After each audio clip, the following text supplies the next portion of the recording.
Yes, everyone, welcome in the class और continue करते हैं कल वाले टॉपिक से आगे की तरफ। तो आज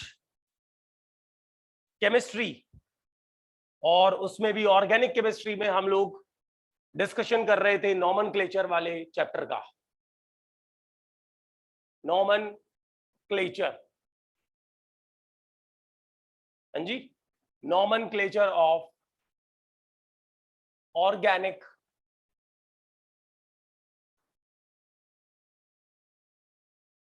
compounds, nomenclature of organic compounds.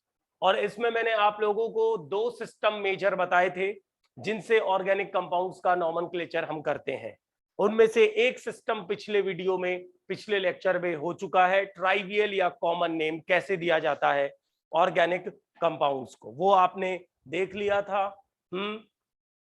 Okay, और अभी मैं आपको IUPAC नॉमेनक्लेचर करना सिखा देता हूं। तो मैं स्टार्ट कर देता हूं।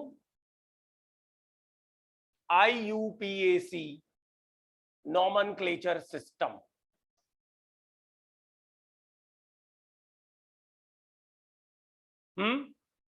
इंटरनेशनल यूनियन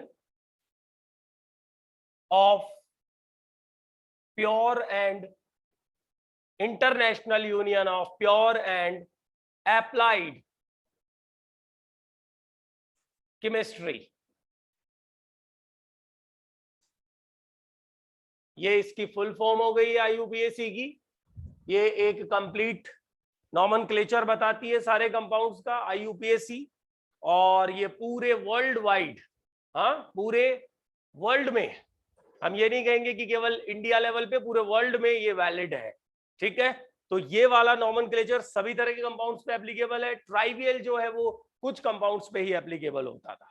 तो चलिए IUPAC नॉमेनक्लेचर को मैं शुरू करता हूं।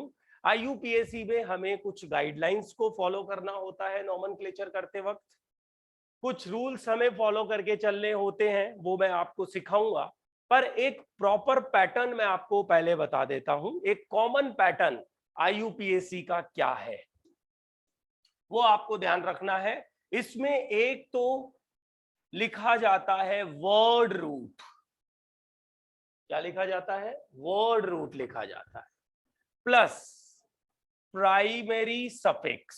अभी आपको हर चीज क्लियर होगी। Primary suffix plus secondary suffix. तीन मेन चीजें पहले नाम में हमें लिखनी होती हैं।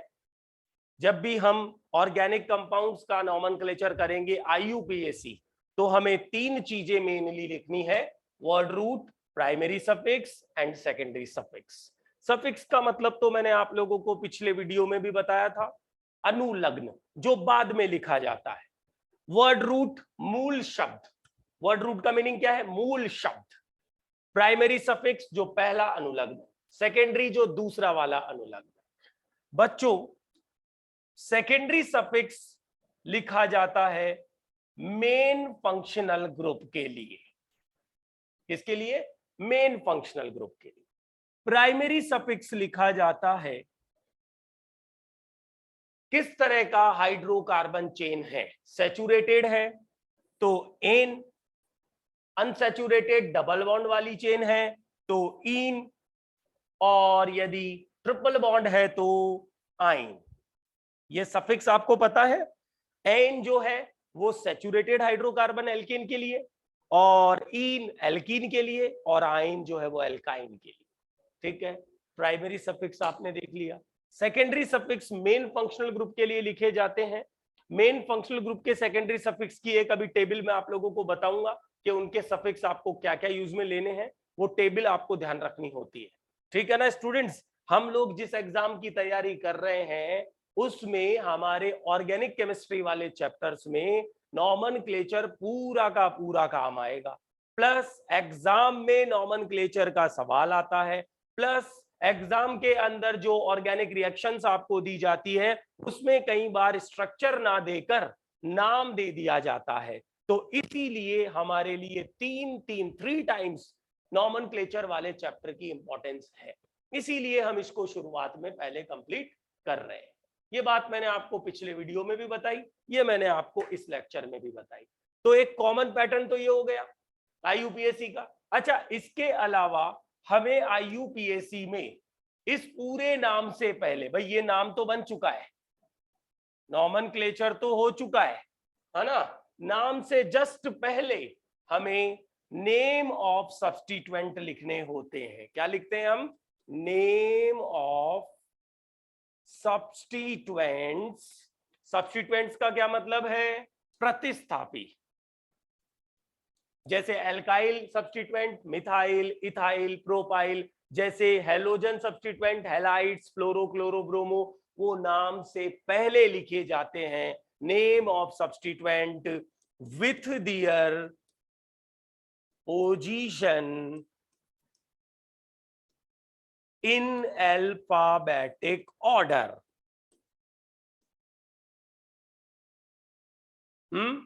तो ये पूरा आईयूपीएससी का जो एक पैटर्न है ना, रिप्रेजेंटेशन, वो आपके सामने आ गया। पूरा नाम बन जाता है, सब्स्टिट्यूएंट के नाम सबसे पहले लिखे जाते हैं उनकी पोजीशन के साथ, उनके अल्फाबेटिक ऑर्डर में, उसके बाद वर्ड रूट लिखा जाता है, उसके बाद प्राइमरी सफिक्स और उसके बाद सेकेंडरी सफिक्स। अब अगर किसी कंपाउंड में या किसी मॉलिक्यूल में मान लीजिए, हाँ जी, पूछा गया है ज्योति ने, सर आपका वीडियो पोज हो रहा है, बार बार वीडियो पोज हो रहा है, वैसे तो पोज नहीं होना चाहिए, बट आपके वहां से ही हो रहा होगा, यहां से तो ऐसी कोई सिचुएशन है नहीं। मैं फिर भी एक बार चेक करता हूं। अभी देखिए वॉइस क्लियर जा रही है ना? आप देखिए, ऐसी कोई इशू हो सकता है, ये कोई टेक्निकल इंटरनेट की स्पीड वगैरह का कोई इशू हो तो मे बी आप देखिए, थोड़ा सा आप जहां पर अवेलेबल हैं, जहां पर है नेटवर्क इशू, वहां नहीं रहना चाहिए, तो आपके पास प्रॉपर वीडियो पहुंचेगा लाइव क्लास का। देखिए ये प्रॉपर एक नाम हो गया है। अब मैं आपको सबसे पहले इसमें बता दूं कि ये जो वर्ड रूट है, मूल शब्द, इसको कैसे लिखा जाता है एग्जैक्टली। ये डिपेंड करता है, depends on number of carbon atoms. बस, तो ये कोई नई चीज नहीं है आप लोगों के लिए, देखना अभी आपको समझ में आ जाएगा। ये कोई नई चीज नहीं है, ये आपको अभी समझ में आ जाएगा। मैं आपको बताता हूं, 1 कार्बन मैथ। मैं क्या बता रहा हूं आप लोगों से? मैं क्या चीज शेयर कर रहा हूं स्टूडेंट्स? मैं आप लोगों से शेयर कर रहा हूं वर्ड रूट, मूल शब्द। 1 कार्बन के लिए मैथ, 2 कार्बन के लिए एथ, 3 कार्बन के लिए prop, but, pent, hex, hept, oct, non, dec. हाँ, जैसे जैसे नंबर ऑफ कार्बन, 4 के लिए ब्यूट, 5 के लिए पेंट, 6 के लिए हेक्स, बढ़ाते चलोगे, 10 कार्बन के लिए डैक, 11 कार्बन के लिए अनडैक, 12 कार्बन के लिए डोडैक, 13 ट्राइडैक, टेट्राडैक, 14 के लिए, ऐसे ही 20 कार्बन वाली चेन के लिए हम लिखते हैं आइकोसाडैक। अब हमारे लेवल के एग्जाम पर इतना काम में नहीं आएगा। और दूसरी बात ये कि 12th का सिलेबस मेंशन किया हुआ है, तो 12th के सिलेबस में एनसीईआरटी में एल्केन, एल्कीन, एल्काइन चैप्टर तो है ही नहीं, तो फिर उनके नॉमेनक्लेचर का इतना ज्यादा यूज नहीं होगा। फिर भी हम सीख रहे हैं तो थोड़ा बहुत लेके जरूर चलेंगे, ठीक है? क्लियर? चलिए, तो पहले तो आपको मैंने ये बता दिया कि word root number of carbon atom पे डिपेंड करेगा। नंबर ऑफ कार्बन एटम कैसे काउंट करेंगे?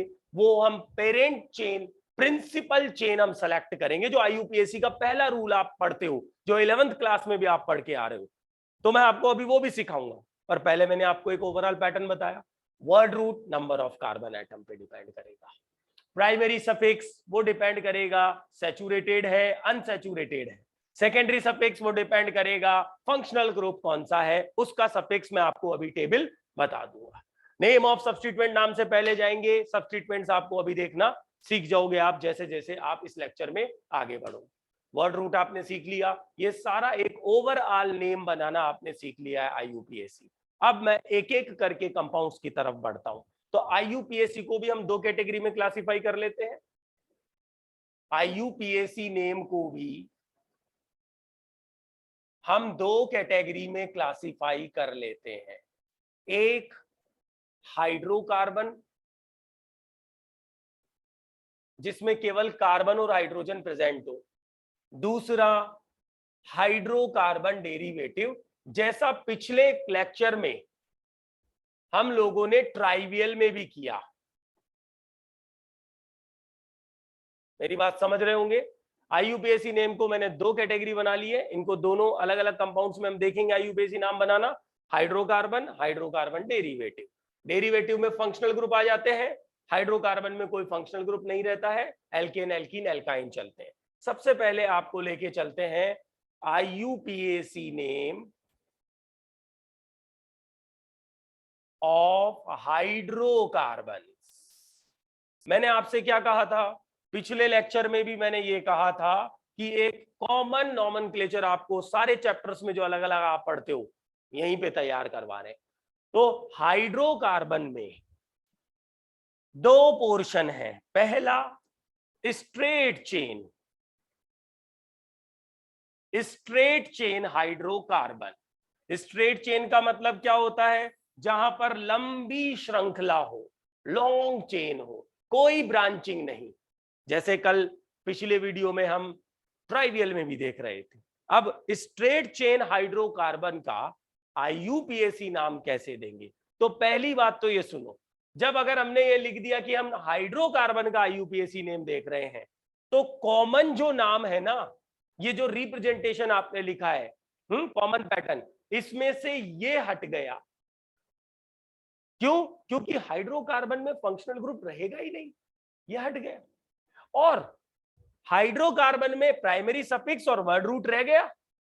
और इसके अलावा अगर मैंने लिख दिया स्ट्रेट चेन, तो ब्रांच भी नहीं है, इसका मतलब सब्स्टिट्यूएंट्स भी हट गए। तो स्ट्रेट चेन हाइड्रोकार्बन के IUPAC नाम में से ये पोर्शन हट जाएगा, ये हट जाएगा। तो बच्चों अब पोर्शन क्या बचा? केवल और केवल वर्ड रूट, मूल शब्द ढूंढना है, प्लस प्राइमरी सफिक्स लगाना है, ये नाम बन जाए। Word root number of carbon atom पे डिपेंड करेगा, और प्राइमरी सफिक्स वो डिपेंड करेगा एल्केन है, एल्कीन है या एल्काइन है। तो सबसे पहले मैं आपको देखो स्ट्रेट चेन में आपको तीनों को एक साथ लेके चलें। एक होता है एल्केन सैचुरेटेड, इसके नाम से ही इसका नाम कैसे बनेगा? इसमें आपको एल्क वर्ड रूट लेना है, प्लस एन प्राइमरी सफिक्स जोड़ना है। किसी पोजीशन की रिक्वायरमेंट नहीं होगी। ध्यान देना, यहां पर हमें पोजीशंस भी लगानी होती है यदि रिक्वायरमेंट होती है तो, है ना। पोजीशन की यदि रिक्वायरमेंट होती है तो हम पोजीशन को भी यूज में लेते हैं, ठीक है ना। शुरुआत में ही हमने सबसे पहले पूरा नाम देख लिया है, अब एक एक करके अलग अलग कंपाउंड्स की तरफ बढ़ रहे हैं। तो मैंने क्या कहा, कोई पोजीशन की रिक्वायरमेंट नहीं है। एल्केन में एग्जांपल लें, CH4 methane, ethane, propane, butane. जैसे ही आप 4 कार्बन वाले ब्यूटेन की तरफ बढ़ेंगे,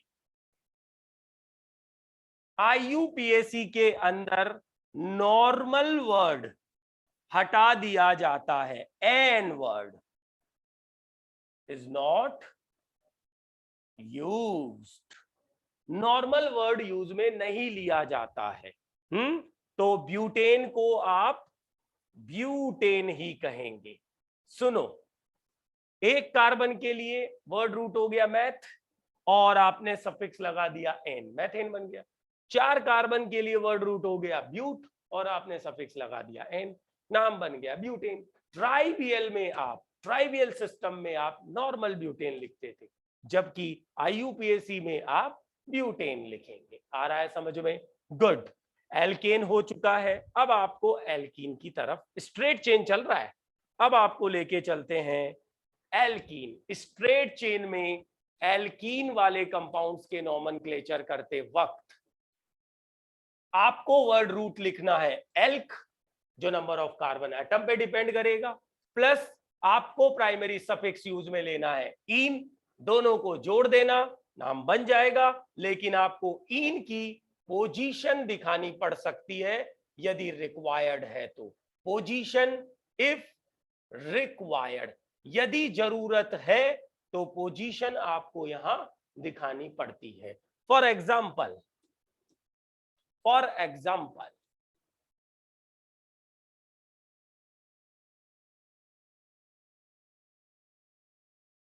चार कार्बन वाली मैंने ये एक एल्कीन आपके सामने लिखी, तो स्टूडेंट्स स्ट्रेट चेन में आपको कोई पहला रूल अप्लाई करने की जरूरत नहीं है कि सेलेक्ट द लॉन्गेस्ट चेन, ये खुद लॉन्गेस्ट चेन ही है, इसकी जरूरत नहीं है। लेकिन आपको एक पॉइंट ध्यान रखना है अनसैचुरेटेड में, वो क्या है? आपको नंबरिंग देनी पड़ेगी, क्योंकि डबल बॉन्ड की पोजीशन हमें दिखानी पड़ेगी। तो नंबरिंग का एक पॉइंट आपको क्या ध्यान रखना है यहाँ पे, कि numbering is always started from the atom. कौन से एटम से स्टार्ट करेंगे? जो जहां से अनसैचुरेशन पहले प्रायोरिटी पर आ रहा है। तो मैंने क्या बताया कि आपको यहां पर क्या ध्यान रखना है, क्या नोट करना है आप लोगों को? यहां पर नंबरिंग का ध्यान रखना है। नंबरिंग कहां से स्टार्ट करनी है आप लोगों को? नंबरिंग स्टार्ट करनी है जिस साइड से अनसैचुरेटेड एटम को डबल बॉन्ड को लोएस्ट नंबर मिले, बस। तो नंबरिंग को इधर से मत करना स्टार्ट, नंबरिंग स्टार्ट होगी इधर से। 4 कार्बन के लिए हम क्या लिखते हैं? ब्यूट प्लस इन, नाम बन गया ब्यूटीन। लेकिन ब्यूटीन में डबल बॉन्ड 1 पे भी हो सकता है, 2 पे भी हो सकता है। ब्यूटीन के 2 स्ट्रक्चरल आइसोमर बनते हैं, ब्यूट 1 इन, ब्यूट 2 इन। तो ये वाला कौन सा ब्यूटीन है? 1 इन। आपको अपने आप ही ये एक्सपीरियंस हो जाएगा कि कहां पर पोजीशन दिखाने की जरूरत है और कहां नहीं। इसीलिए हमने लिख दिया पोजीशन इफ रिक्वायर्ड। नाम क्या बन गया? नाम बन गया ब्यूट 1 इन। और कई बार इसको केमिस्ट्री में 1 ब्यूटीन भी लिख देते हैं। तो मेरे हिसाब से इसमें भी किसी को कोई दिक्कत नहीं होनी चाहिए, ब्यूट 1 इन बोल दो चाहे 1 ब्यूटीन कह दो, बात एक ही होगी। ओके, चलिए एग्जांपल्स देखते हैं। और मैंने लिया 4 कार्बन वाला दूसरा एल्कीन, ये वाला।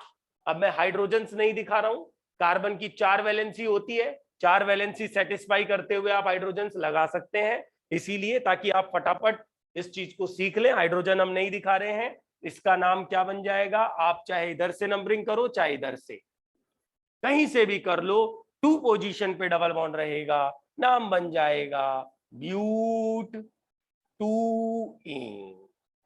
क्या नाम बन गया? ब्यूट 2 इन, या 2 ब्यूटीन भी इसे कहा जाता है। अब बच्चों फटाफट से देखो, क्योंकि hydrocarbon is not in our scope, ये इतना ज्यादा काम का नहीं है, हमारे सिलेबस में 12th में नहीं है, इसलिए फटाफट फटाफट इनके नेम्स हम देख लेते हैं। ये देखिए, एक और एग्जांपल बताता हूं, ये और ये 5 कार्बन वाला एक कंपाउंड है, हाइड्रोकार्बन है, बाकी के सारे हाइड्रोजन से इसमें, मैंने वो नहीं दिखाए हैं, ठीक है। और अब इसका हमें आईयूपीएसी नाम लिखना है, तो हमें कुछ नहीं, लॉन्ग चेन तो सेलेक्टेड है लॉन्ग चेन, बस हमें नंबरिंग करनी है। तो नंबरिंग करते हैं, नंबरिंग इधर से स्टार्ट करें, तो 2 पे डबल बॉन्ड और 4 पे ट्रिपल बॉन्ड। लेकिन आईयूपीएसी का रूल कहता है कि अनसैचुरेटेड एटम को आपको प्रायोरिटी देते हुए चलना है, जिधर से पहले आ जाए। तो अनसैचुरेटेड इधर से पहले आ रहा है, तो नाम क्या बन गया? नाम बन गया इसका 5 कार्बन के लिए पेंट, 1 आइन और 3 इन। तो इन में ई पहले आता है अल्फाबेटिक में, आइन का वाई बाद में आता है। इन की प्रायोरिटी आइन से ज्यादा होती है, इसीलिए लिखते समय 3 इन 1 आइन, पेंट 3 इन 1 आइन इसका नाम बन जाएगा। सो मेरे हिसाब से ये अपने आप में सफिशिएंट एग्जांपल्स हो गए हैं किसके? स्ट्रेट चेन एल्कीन के। इसी तरह एल्काइन में चलेंगे तो एल्काइन में एल्क प्लस आइन यानी एल्काइन बन जाएगा। एल्काइन इतना ज्यादा काम का है नहीं, इसलिए एल्कीन तक हमने देख लिया। मैं बात कर रहा हूं आप लोगों से आईयूपीएसी नॉमेनक्लेचर हाइड्रोकार्बन्स में। मैंने आपको स्ट्रेट चेन में नाम बता दिए एल्केन, एल्कीन, एल्काइन के, और अब मैं आपको ले चलता हूं ब्रांच्ड चेन की तरफ। ब्रांच्ड चेन, तो एक काम करते हैं, इसे नेक्स्ट पेज पे लेके चलते हैं। Secondly, branched chain.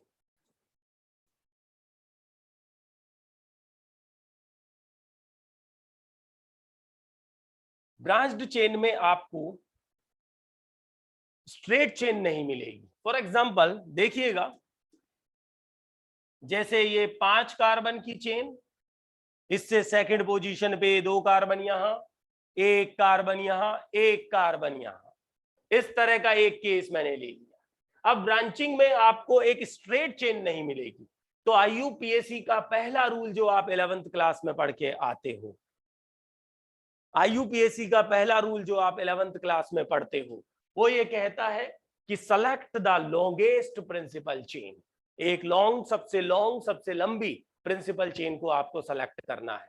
तो अगर उस पॉइंट के हिसाब से हमें चलना है तो बिल्कुल अब लॉन्ग चेन यहां, एक तो ये 5 कार्बन वाली और एक ये 6 कार्बन वाली, तो 6 कार्बन वाली हमें सेलेक्ट करनी होगी प्रिंसिपल चेन। ठीक है, 6 कार्बन वाली प्रिंसिपल चेन को हमने सेलेक्ट किया। ठीक है, और उसके बाद हमें इसमें नंबरिंग देनी है। तो मेरे हिसाब से ये जो 2-3 पॉइंट शुरुआत के होते हैं आईयूपीएसी के, वो आप 11th क्लास में भी पढ़ के आते हो। रूल्स क्या है? पहला, select the longest chain, principal chain, parent chain. Then उसके बाद आपको नंबरिंग करनी होती है। नंबरिंग करते वक्त आप जो सब्स्टिट्यूएंट्स होते हैं इनको लोएस्ट पॉसिबल नंबर देते हुए आप नंबरिंग करते हो। और उसके बाद क्योंकि ब्रांच हाइड्रोकार्बन में सब्स्टिट्यूएंट आ गए, तो नाम में सबसे पहले, जैसा कि मैंने आपको नॉमेनक्लेचर बताया है, सबसे पहले सब्स्टिट्यूएंट के नाम उनके अल्फाबेटिक ऑर्डर में लिखोगे उनकी पोजीशन के साथ, और उसके बाद आप वर्ड रूट लिखोगे जो नंबर ऑफ कार्बन एटम पे डिपेंड करेगा, और उसके बाद आप प्राइमरी सफिक्स, और उसके बाद सेकेंडरी सफिक्स की रिक्वायरमेंट यहां नहीं रहेगी क्योंकि हाइड्रोकार्बन में फंक्शनल ग्रुप नहीं होता। तो अब ब्रांच में ये वाला नाम आ गया, ये हट गया। क्लियर? तो मेरे हिसाब से कॉमन एक पैटर्न तो समझ में आ गया आप लोगों को, और मैं आप लोगों को इसमें सबसे पहले बताता हूं फर्स्ट नंबर पे एल्केन के नॉमेनक्लेचर को। तो इसमें ये वाला जो केस अपन ने लिया था, मैं यही एग्जांपल ले लेता हूं। ये 5 कार्बन और ये यहां पर मैंने 2 कार्बन और जोड़ दिए, ये मैंने 2 कार्बन और जोड़ दिए। इसका मतलब क्या है? इसका मतलब ये है कि यहाँ मिथाइल है। इसका मतलब क्या है? इसका मतलब ये है कि यहाँ मिथाइल है, यहाँ ये इथाइल चल रहा है ना। हाइड्रोजन्स आप समझ सकते हो कि जो रिमेनिंग वैलेंसी है उस पर हाइड्रोजन्स अटैच है ना, तो वो आप आराम से लगा सकते हो। कार्बन की 4 वैलेंसी रखते हुए उसमें दिक्कत नहीं होगी। लॉन्गेस्ट चेन को सेलेक्ट किया, ये वाली प्रिंसिपल चेन। स्ट्रेट हाइड्रोकार्बन में जरूरत नहीं थी, यहां जरूरत है, लॉन्गेस्ट चेन को सेलेक्ट किया। अब नंबरिंग इस टर्मिनल से करें कि इससे करें?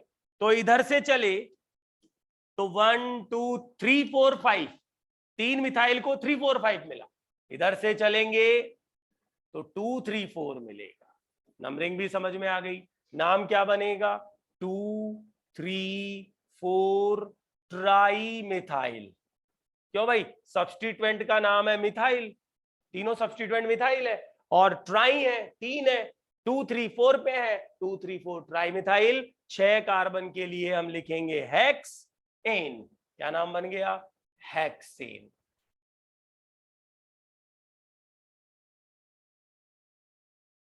नॉमेनक्लेचर समझ में आ रहा है? चलिए, इसके बाद मैं आप लोगों को एक और केस बता देता हूं। एल्केन में 6 कार्बन की चेन ली, इधर से थर्ड पोजीशन पे इथाइल जोड़ दिया, और इधर से थर्ड पोजीशन पे मिथाइल जोड़ दिया। तो लॉन्गेस्ट चेन को सेलेक्ट किया, ये सेलेक्ट कर लिया।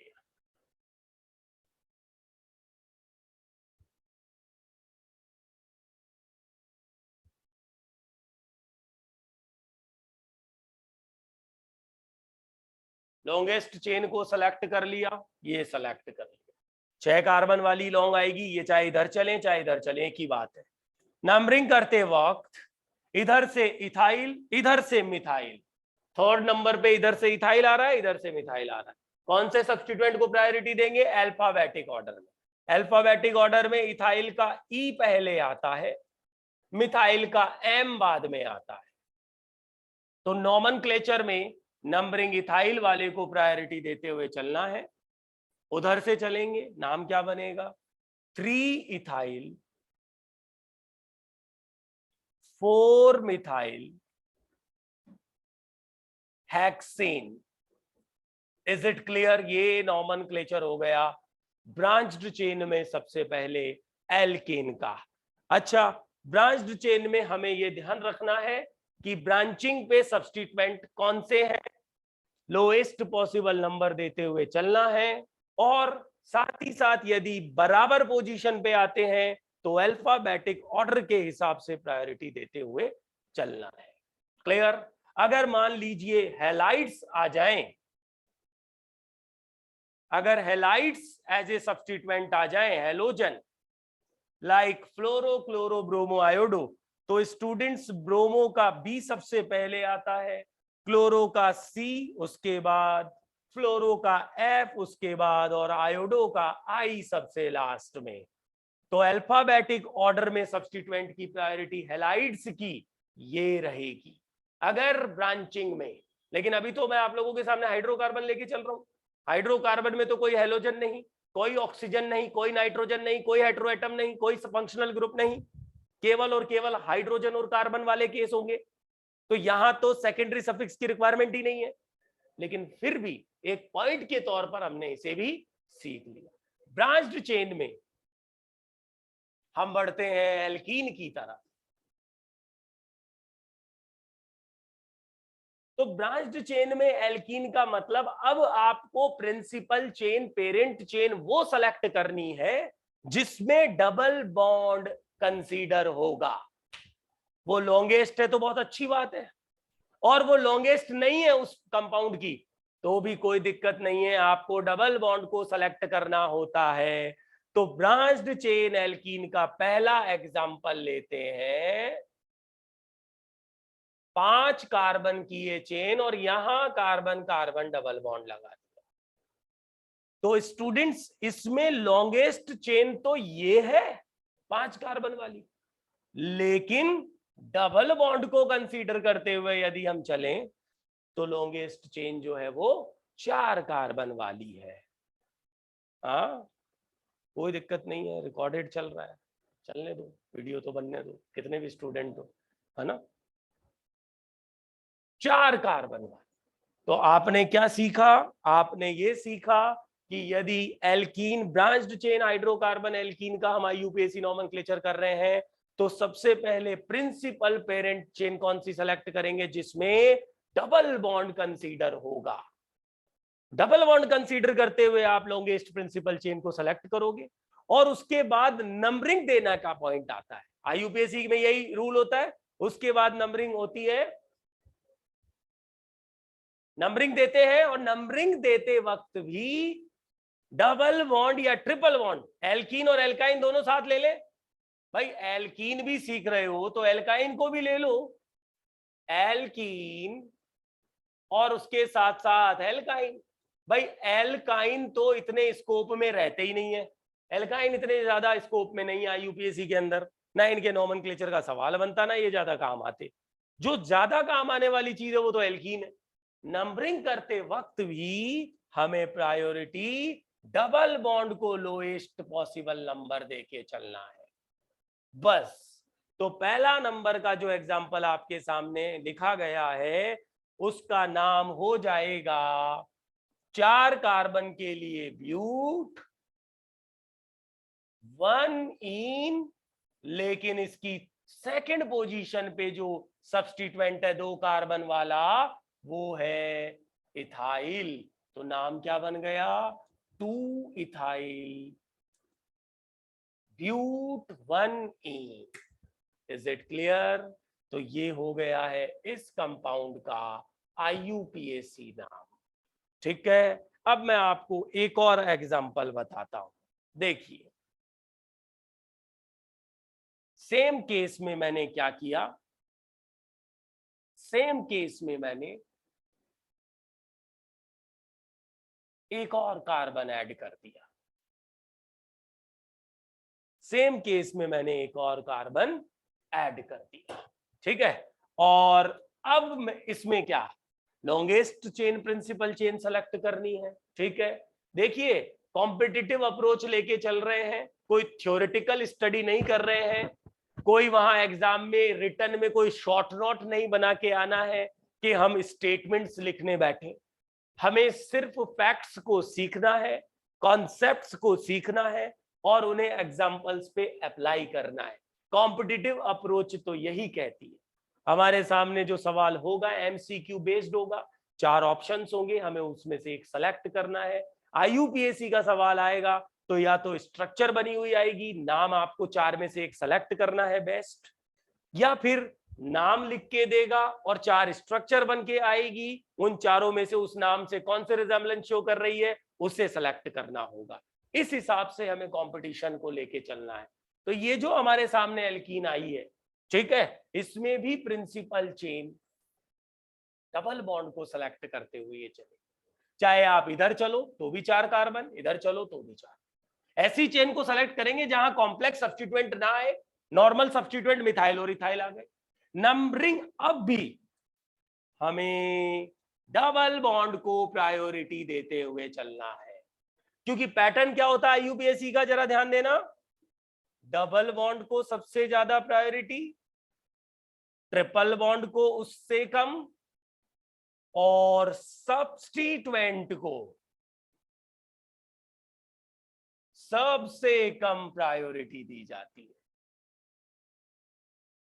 डबल बॉन्ड का मतलब इन, ट्रिपल बॉन्ड का मतलब आइन, और सब्स्टिट्यूएंट का मतलब मिथाइल, इथाइल, हेलोजन, नाइट्रो, जो और सब्स्टिट्यूएंट्स आप अभी सीख जाओगे इस वीडियो लेक्चर में। ये है प्रायोरिटी। प्रायोरिटी ऑर्डर मतलब वरीयता का क्रम। एग्जाम्पल समझ में आ गया। नाम क्या बन गया इसका, इसका नाम बन गया 2 इथाइल 3 मिथाइल ब्यूट 1